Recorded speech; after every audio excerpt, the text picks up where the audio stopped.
The front door was open. The house was in pitch black darkness. None of the light switches worked. The officers made their way along the hallway and into the living room. They shone torches around the room, illuminating it in intermittent beams of light. Alicia was discovered standing by the fireplace.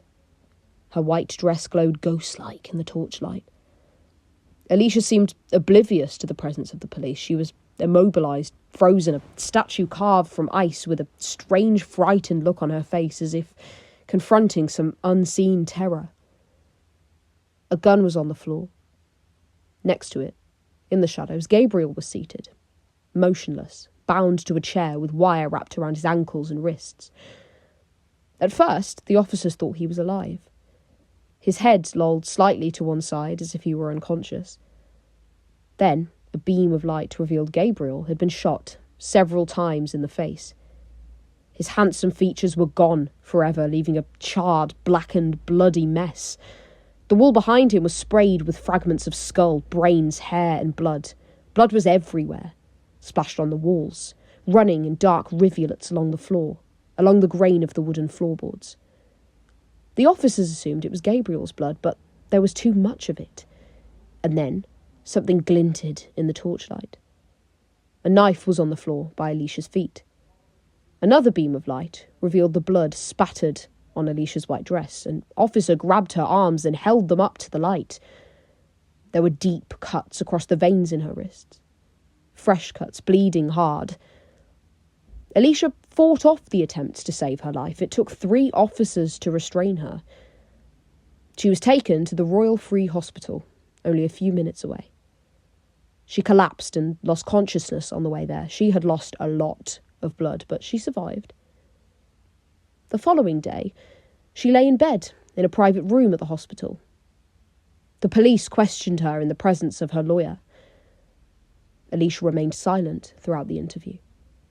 Her lips were pale, bloodless. They fluttered occasionally, but formed no words, made no sounds. She answered no questions. She could not, would not speak.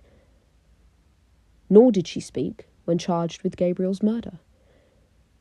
She remained silent when she was placed under arrest, refusing to deny her guilt or confess it.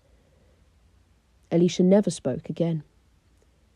Her enduring silence turned this story from a commonplace domestic tragedy into something far grander. A mystery. An enigma that gripped the headlines and captured the public imagination for months to come. Alicia remained silent, but she made one statement. A painting. It was begun when she was discharged from the hospital and placed under house arrest before the trial. According to the court-appointed psychiatric nurse, Alicia barely ate or slept. All she did was paint. Normally, Alicia laboured weeks, even months before embarking on a new picture, making endless sketches, arranging and rearranging the composition, experimenting with colour and form. A long gestation, followed by a protracted birth, as each brushstroke was painstakingly applied. Now, however, she drastically altered her creative process, completing this painting within a few days of her husband's murder. And for most people, this was enough to condemn her. Returning to the studio so soon after Gabriel's death betrayed an extraordinary insensitivity. The monstrous lack of remorse of a cold-blooded killer. Perhaps.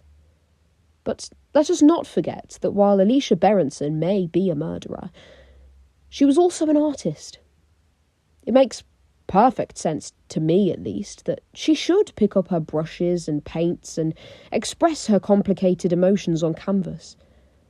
No wonder that, for once, painting came to her with such ease, if grief can be called easy. The painting was a self-portrait. She titled it in the bottom left-hand corner of the canvas, in light blue Greek lettering. One word: Alcestis.